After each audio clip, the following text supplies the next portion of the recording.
Welcome to Mauritius, a small island nation sparkling like a gem in the vast expanse of the Indian Ocean. Located about 2,000 kilometers off the southeastern coast of the African continent, this beautiful country is a dream destination for many travelers. It is east of another famous island, Madagascar. When people think of Mauritius, they often picture stunning white sandy beaches, clear turquoise waters, and lush green mountains. The island's volcanic origins have created a dramatic and breathtaking landscape that captures the imagination of all who visit. Its remote location has helped create a unique environment, a world away from the busy continents. The Republic of Mauritius is more than just one island. The main island, also called Mauritius, is the largest and most populated, where most of the country's life happens, but the nation also includes several smaller islands scattered across the ocean. These include Rodrigues, a charming and more traditional island located about 560 kilometers to the east. There are also the Agalega Islands and the Cargados Carajo Shoals, also known as St. Brandon.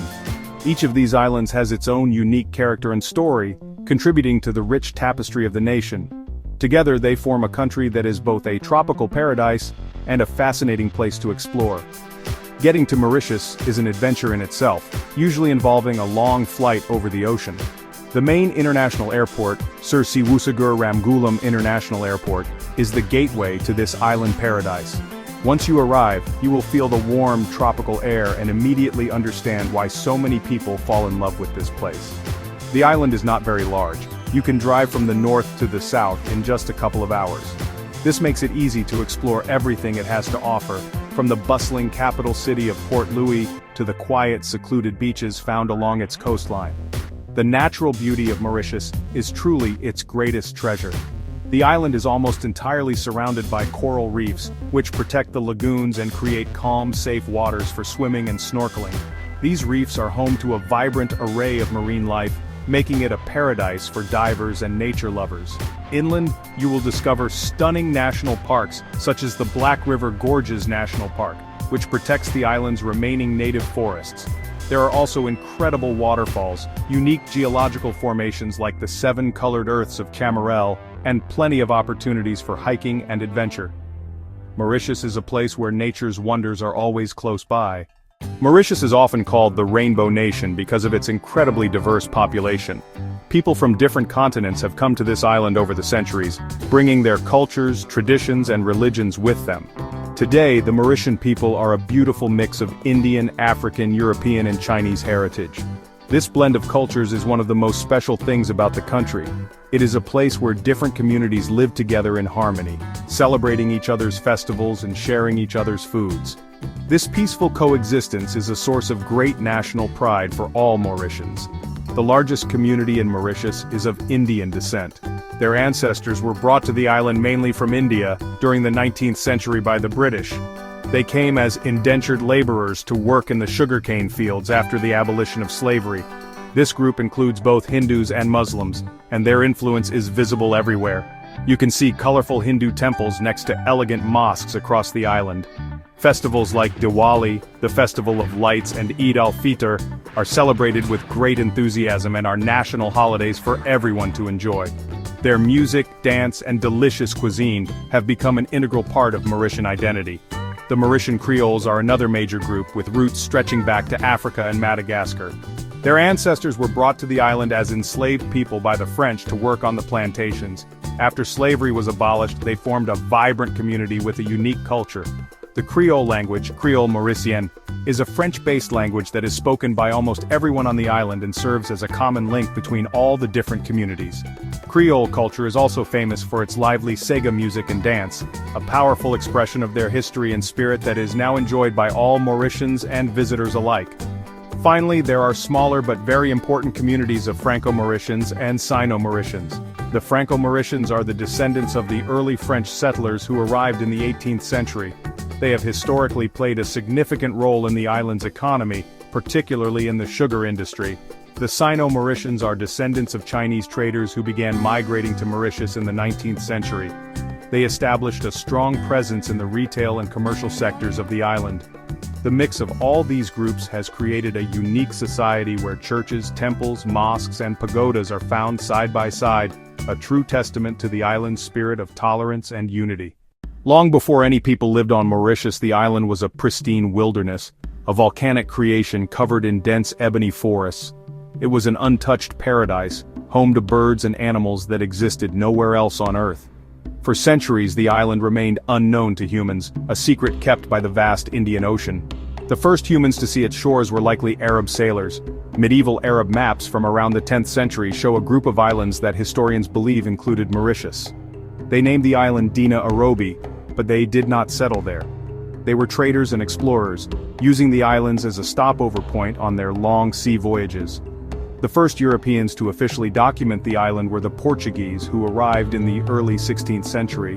Like the Arabs before them, the Portuguese were not interested in colonizing the island. Their main goal was to control the profitable spice trade routes to India and the Far East. They used Mauritius as a place to get fresh water and food for their ships. They named the island Ilha do Cisne, which means Island of the Swan in Portuguese, possibly because they thought the dodo bird looked like a swan. They did introduce some animals like pigs and monkeys, which unfortunately began to disrupt the island's delicate natural balance. For nearly a century after the Portuguese visits, Mauritius remained uninhabited and largely untouched. It was a remote outpost, a dot on the vast maritime maps of the great European powers. The island's time of isolation, however, was slowly coming to an end. The strategic location of Mauritius in the Indian Ocean made it too valuable to be ignored forever. European nations were competing for power and wealth across the globe, and islands like Mauritius were important prizes. They offered a safe harbor for ships, a place to restock supplies, and a strategic base for controlling the important sea lanes. The island's early history is a story of brief encounters rather than permanent settlement.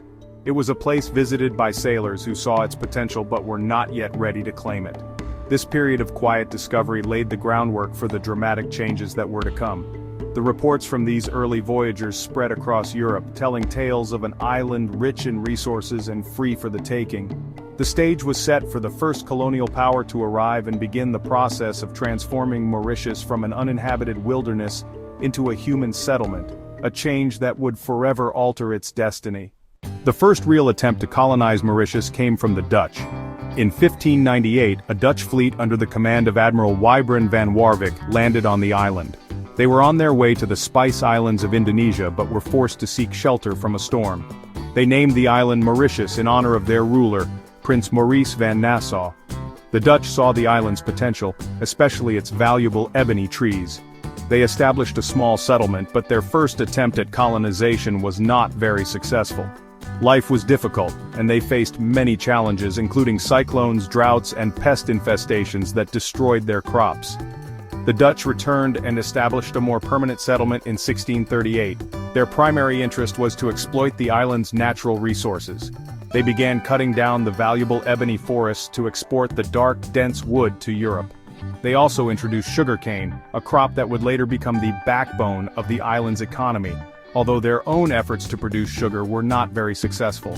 To work the land and cut the timber, they brought enslaved people from Madagascar and other parts of Africa. This marked the beginning of slavery on the island, a dark chapter that would have a long and painful history. Perhaps the most famous story from the Dutch period is the tragic extinction of the dodo bird. The dodo was a large, flightless bird that was unique to Mauritius. It had no natural predators on the island, so it was not afraid of humans. This made it very easy for the Dutch sailors to hunt them for food. However, the main reason for the dodo's extinction was not just hunting. The animals that the Dutch brought with them, such as pigs, monkeys, and rats, ate the dodo's eggs and destroyed their nests on the ground. Within less than a century of human arrival, the dodo was gone forever, a powerful symbol of extinction caused by human activity. Ultimately, the Dutch colonization of Mauritius was a failure.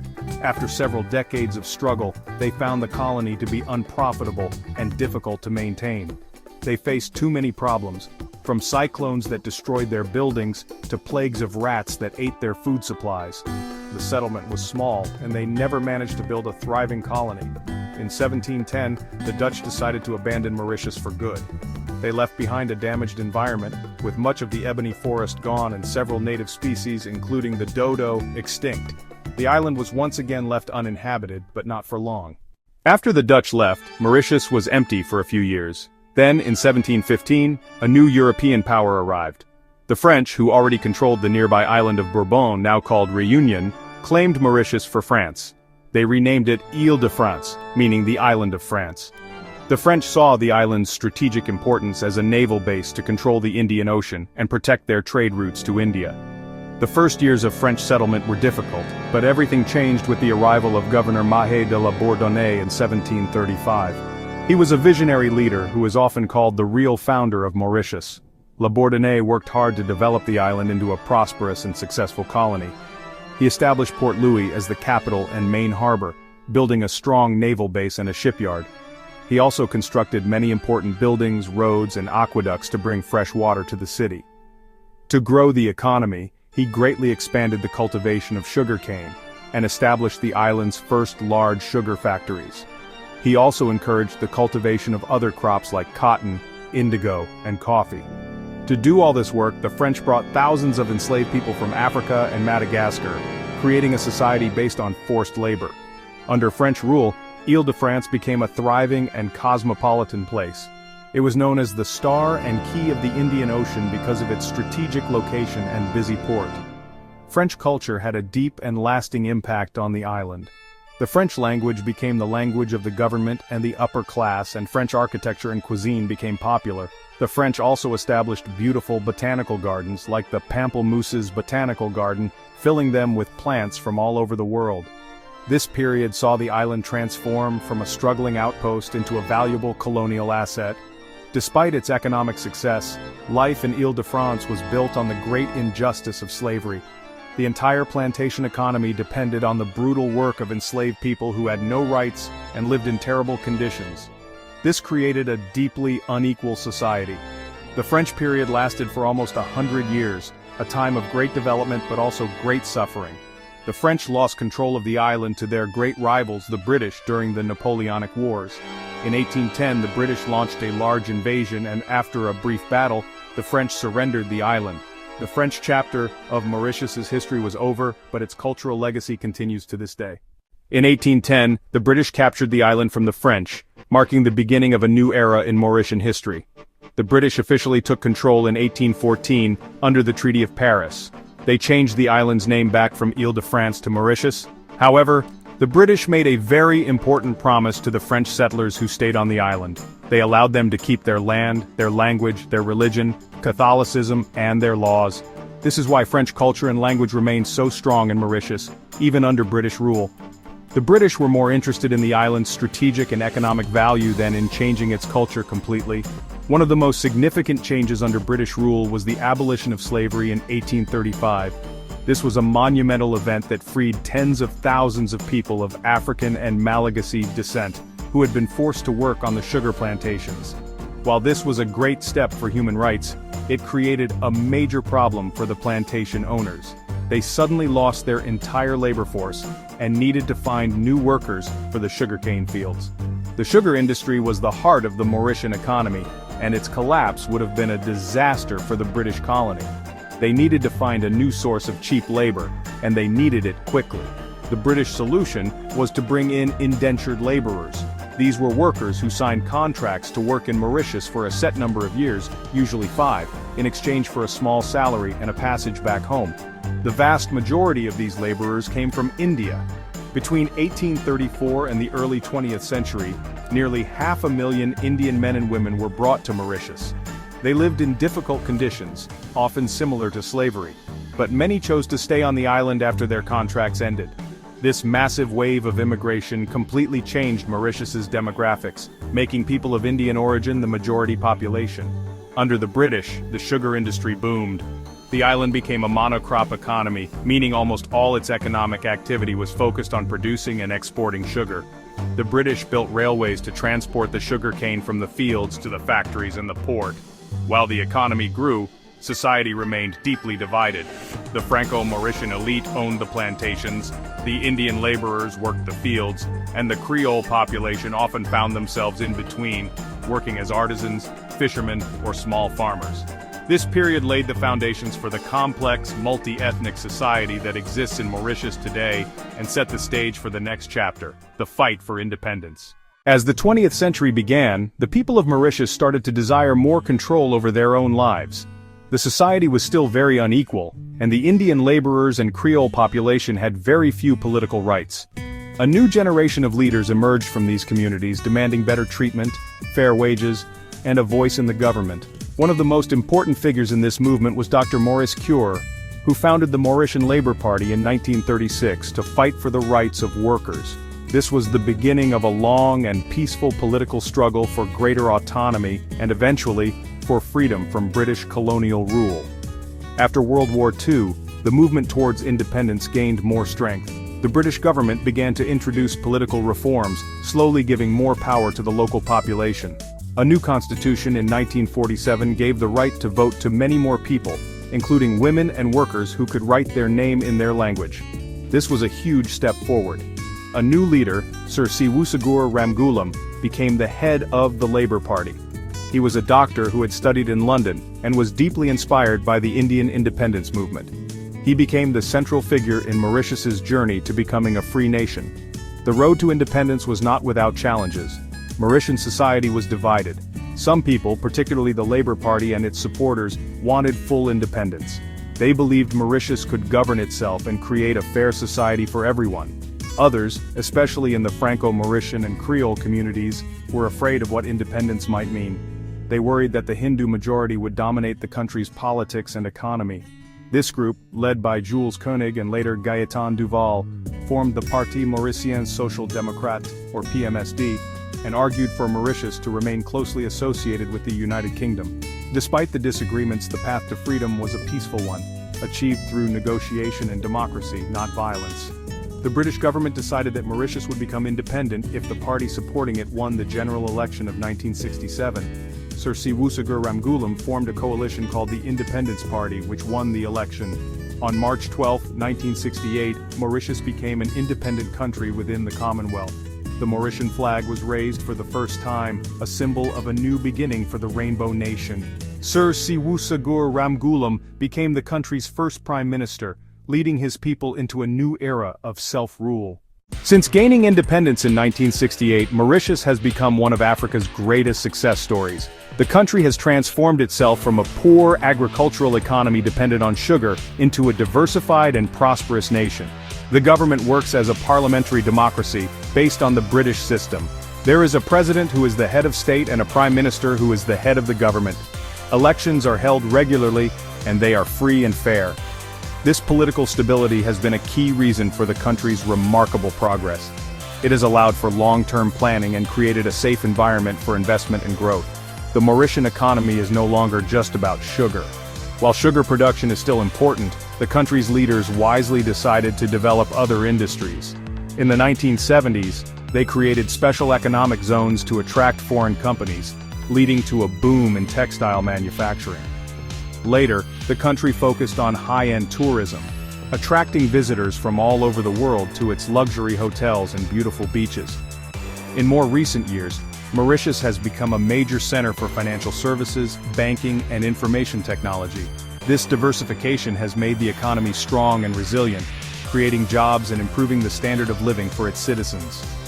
One of the most impressive achievements of modern Mauritius is its peaceful and harmonious society. In a world where cultural and religious differences often lead to conflict, Mauritius stands out as a model of tolerance and unity. People from different backgrounds live, work, and go to school together every day. National holidays include festivals from all the major religions: Hinduism, Christianity, Islam, and Buddhism. This spirit of mutual respect is a core part of the national identity. Mauritians are proud of their rainbow heritage and see it as a source of strength rather than division, contributing to the nation's overall peace and stability. This peaceful democracy has focused on the well-being of its people. One of the most special features of Mauritius is that it provides free healthcare and free education for all its citizens, from primary school all the way through university. This has created a healthy and well-educated population, which is essential for the country's continued development. The government has invested heavily in infrastructure such as roads, communications, and public transport, making life better for everyone. By combining economic success with social progress and peaceful democracy, Mauritius has built a stable and thriving nation. As Mauritius looks to the future, it faces new challenges and opportunities. One of the biggest priorities is protecting its unique natural environment. The country's history of deforestation and the introduction of non-native species has put its fragile ecosystems at risk. The government and many local organizations are now working hard to reverse this damage. They are creating and expanding national parks, like the Black River Gorges National Park, to protect the last remaining native forests. These parks are a sanctuary for rare plants and animals, including the famous Mauritian kestrel, the pink pigeon, and the echo parakeet, birds that were once on the brink of extinction. Conservation efforts extend from the land into the sea. The coral reefs that surround Mauritius are not just beautiful. They are essential for protecting the coastline from erosion and for supporting the fishing and tourism industries. However, climate change and pollution threaten these delicate underwater ecosystems. To protect them, Mauritius has created marine protected areas where fishing is restricted and coral can recover. Organizations are also working on coral reef restoration projects, growing new corals in nurseries and planting them back onto the reef. These efforts are vital for ensuring the long-term health of the island's famous turquoise lagoons. Beyond environmental protection, Mauritius continues to innovate and plan for a sustainable future. The country is investing in renewable energy sources like solar and wind power to reduce its dependence on imported fossil fuels. It is also promoting sustainable tourism, encouraging practices that protect the environment and benefit local communities. The goal is to ensure that the beauty that attracts visitors today will still be there for future generations to enjoy.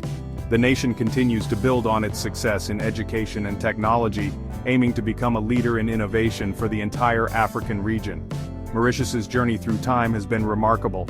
From an uninhabited volcanic island to a diverse, peaceful and prosperous nation, its story is one of resilience and hope. The country has successfully built a unified identity from a mosaic of different cultures and has created a stable democracy and a strong economy.